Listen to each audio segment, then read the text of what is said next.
Hey everyone, it's Dr. Joyce Dermatologist, and I'm actually in New York City right now, and I'm at my favorite hotel here, which is the Park Hyatt, and I'm actually in the bathroom because the lighting here is great, and also my son and my husband are outside playing trains in our main room, so hopefully the sound doesn't travel and carry too much. But today I wanted to go over briefly what I packed in my bag as part of my winter travel skincare routine. And yes, I am also almost 29 weeks pregnant, so this is a pregnancy safe skincare routine as well. Everything I packed is also travel size friendly because we did not check bags, we just brought everything carry on. So these all come in small travel friendly sizes.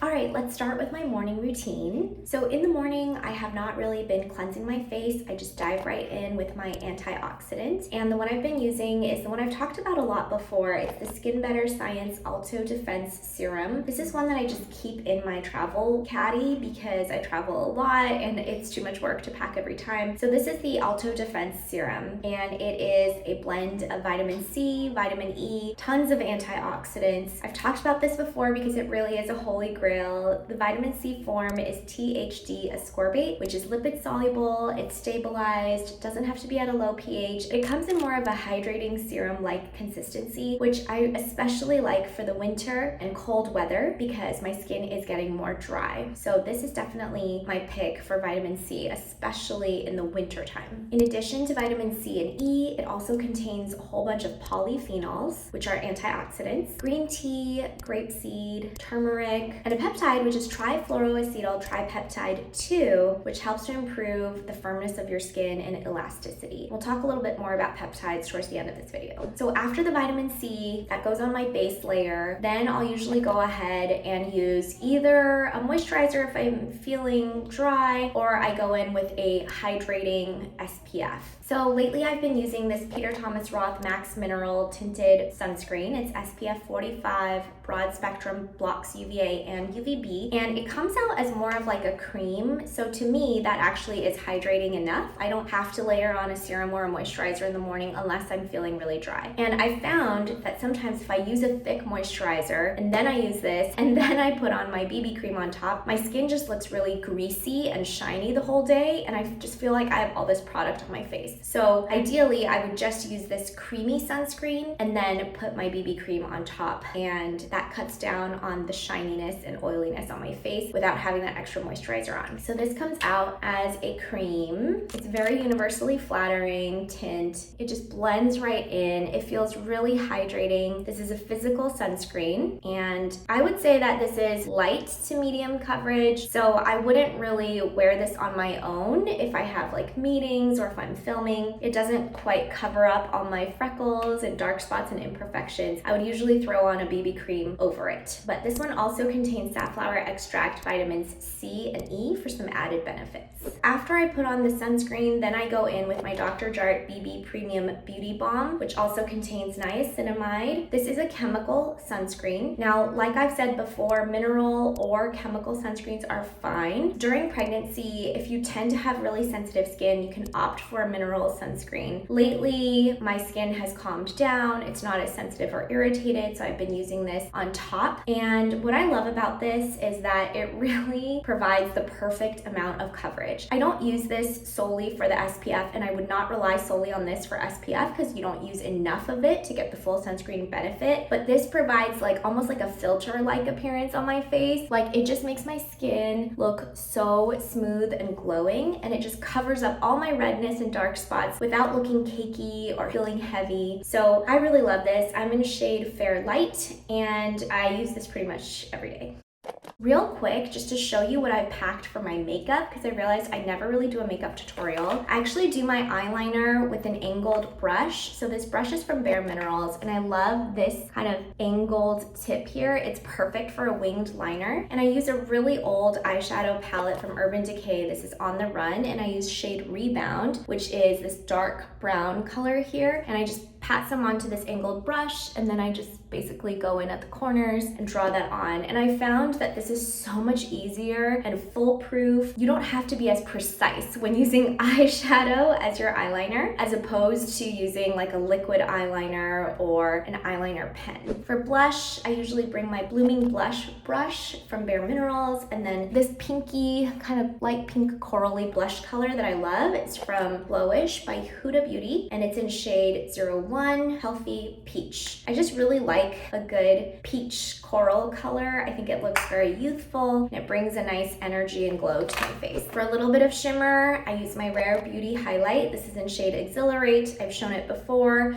This is the one that's like literally crumbling, but I love it. I prefer this champagne color over the other colors, so it's probably time to buy this again. And I put that just on my nasal bridge, under my brow bone, and to highlight on my cheeks. For eyebrows, I like a really fine tip for that definition of each eyebrow stroke, especially in the medial aspect of my eyebrow. And so I've been testing out this one by Kosas. This is called Brow Pop, and it really is quite thin. So you can see here, it's like a pretty thin tip. And so on one side, there's that thin tip, and then on the other side, there's a spoolie. And I would say my holy grail, really thin tipped eyebrow pencil is probably still the Huda Beauty one, but this comes really close. And they're pretty close in price range as well, I believe between $17 and $25. So pretty close in price range. They're both good. I think I prefer the Huda Beauty one a little bit better because the tip is a little bit finer. Mascara wise, I've been using this Clinique High Impact High Five Full Volume Mascara. And I like this one because it doesn't have a huge Mondo enormous brush. I have short stubby Asian lashes, and I find that a lot of American mascara wands are really thick and bushy. And so whenever I'm trying to coat my tiny little spindly lashes with them, it just gets mascara all over my eyelid. It clumps onto my eyelashes, and I kid you not, the mascara goes into my eye, and I get a horrible like inflammatory response, and it's super painful, and I have to wash my eye out. So I actually prefer wands that are smaller, more petite, designed for shorter lashes, and this new launch from Clinique does that. It does the job. This was also gifted to me in PR. Real quick, contour wise, I don't contour every day, but I have been in New York because New York is fancy and I want to look good. I really like this Fenty Beauty contour stick in shade Amber, and I just do it right along here, just one pop here, one swipe here, and then I use this dual-ended brush from IT Cosmetics. This is the Heavenly Luxe Complexion Perfection Blush. This side is great for contouring your nose, and then flip it over, and this side is great for contouring your cheeks, your jawline, and your forehead. I think that's it for makeup.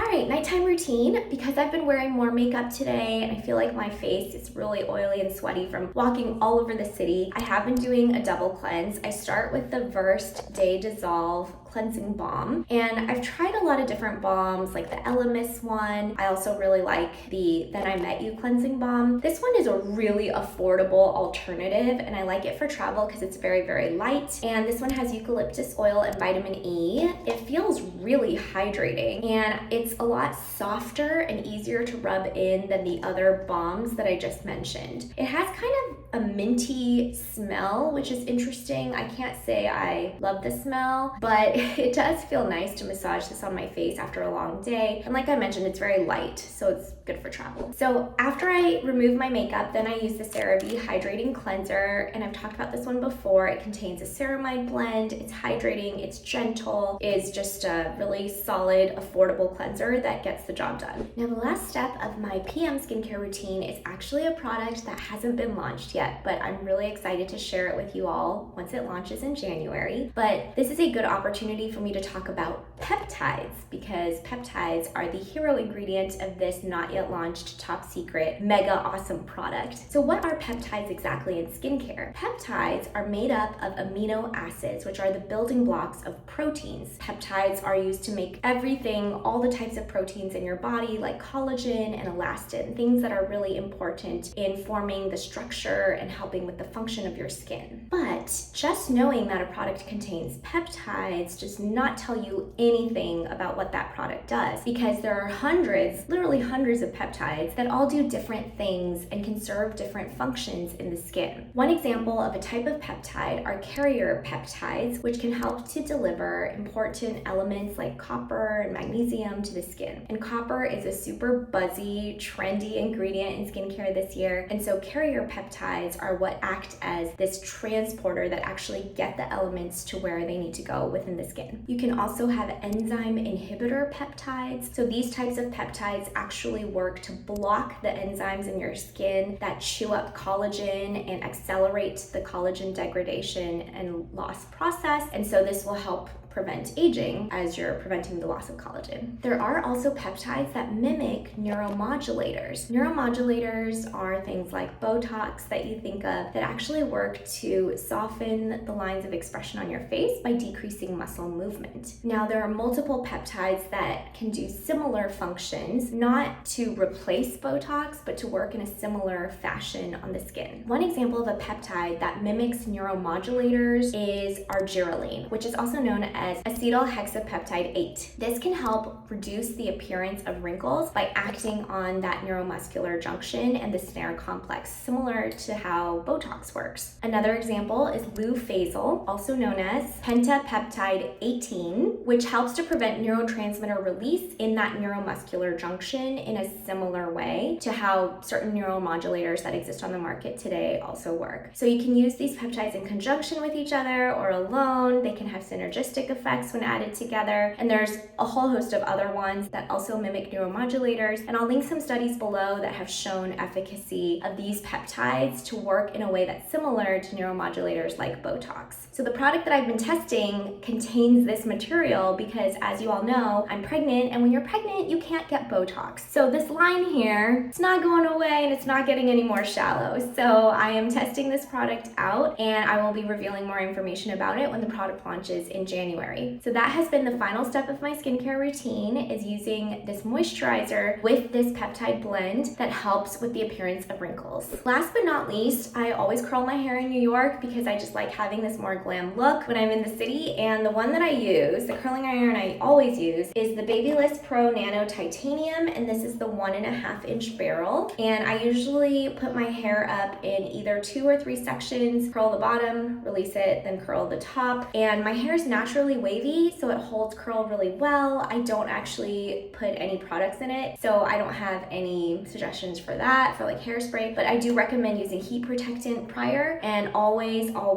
use curling irons or heat styling tools on dry hair, like bone dry hair. All right, so that was my quick travel, pregnancy-friendly winter skincare routine. Everything is under 3.4 fluid ounces or whatever the TSA guidelines are for travel these days. And this is just a really easy routine that I like to use whenever I'm out on the road. Everything's very light, everything is effective, and a lot of it targets hydration, which I have a lot of issues with in the winter and on the plane. So that's my routine. Hopefully this was interesting to you, and let me know if you have any questions below or any other topic suggestions. Until next time.